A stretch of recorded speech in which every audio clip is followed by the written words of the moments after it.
Hello boys and girls, it's Lindsley and this is Kitchen in the Pink. So if you don't like gluten and you don't like desserts, this segment is not for you, so bye-bye.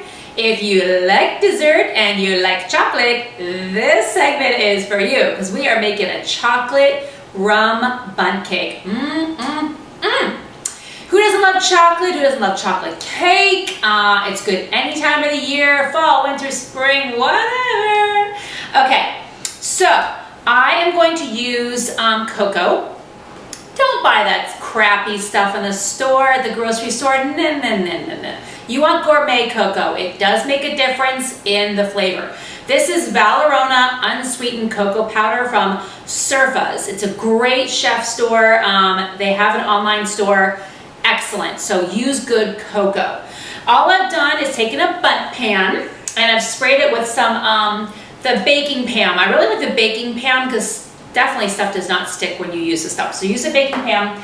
And then I've taken about a couple of teaspoons of the cocoa and swirled it around. So it looks like this. So it's got a nice layer of cocoa dusting in it. So that's my bundt pan. And then what I'm going to do is in a saucepan, I'm going to warm up a cup and a half of brewed coffee. I'm using hazelnut because it's the fall, so I'm going to give it a little bit of a, fall flavor in there. And then I'm going to do a cup of my cocoa, my very fancy cocoa. And then I'm going to do a half a cup of spiced rum. Again, it's fall, so get a little kick.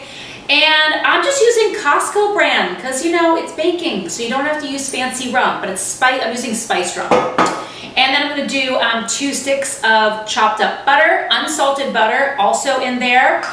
And that's it. So, and this is half a cup of rum. Did I say that? I've already been drinking.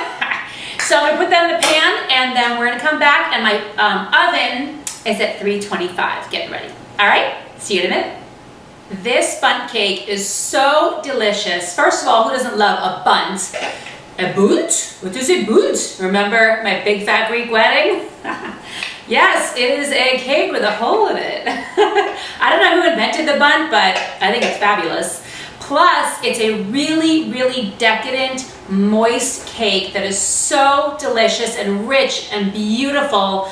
Beautiful looking, gorgeous tasting, and it's really, really easy. You don't even need a mixer for this thing. It's that easy. You can make it in 2 seconds, throw it in the oven, and go about your business. And at the end of the day, you have some delicious chocolate cake. So let's get started. Hello. Okay, in my saucepan, I have my cocoa powder, my rum, and my coffee.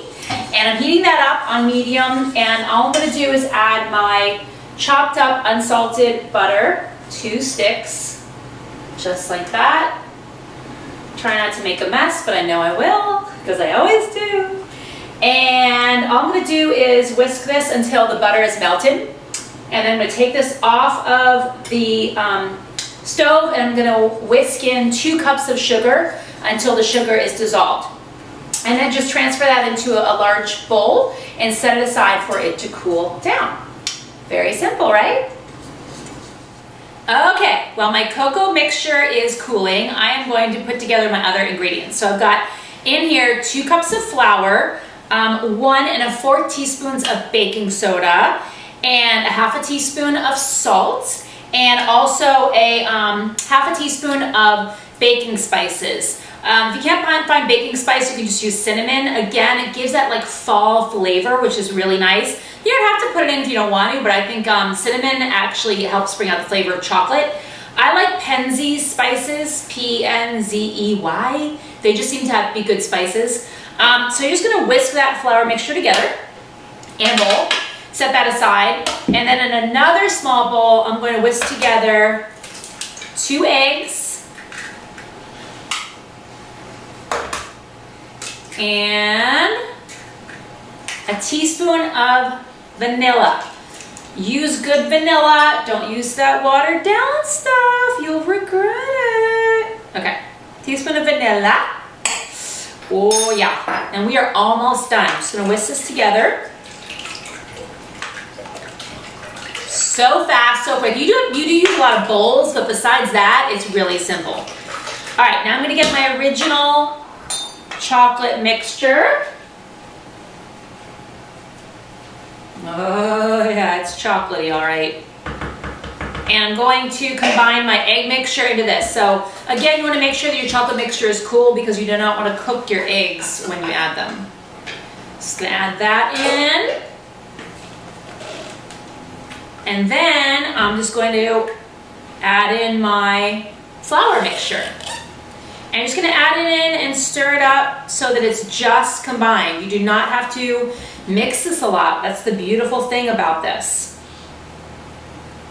Mix it up. Make sure it's all combined. So easy. Already looks, it's such a beautiful color too. It's like a deep, deep, deep, deep chocolate. It's like the color of a really, really good brownie. And it's got a moistness that's similar almost to like a brownie, which I'm all about. And I'm actually gonna whisk this a little bit to get rid of the lumps because it's a little lumpy. And I don't want lumps in my cake. Just whisk this together. And it will be a little lumpy and it will be very thin. That's fine. Don't worry about that. Now all I'm gonna do is pour this into my bun.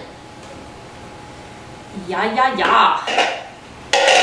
Did you know that the Bundt pan was inspired by the Gugelhupf in Germany? Yeah, I bet you didn't know that, right? So yes, originally inspired by a German thing. Okay. Into my Bundt pan. Yay, okay, this is gonna go into the 325 oven for I'm gonna test it after about 40 minutes and then see if it needs anything more after that. But it should be about 45 minutes. Okay, bye. Voila, here is my finished cake. I serve it really simply with just some fresh whipped cream and some sliced strawberries. It gives it a little bit of color and the fresh fruit is always good. You could sprinkle it with some powdered sugar if you wanted to make it even look more fancy. But this alone, just like this, or even without the whipped cream, so good. I'm gonna taste it to make sure it came out just right. So moist, so flavorful, so chocolatey. Delicious. If you would like the recipe, go to ladiesinthepink.com. Pink appetit, everyone.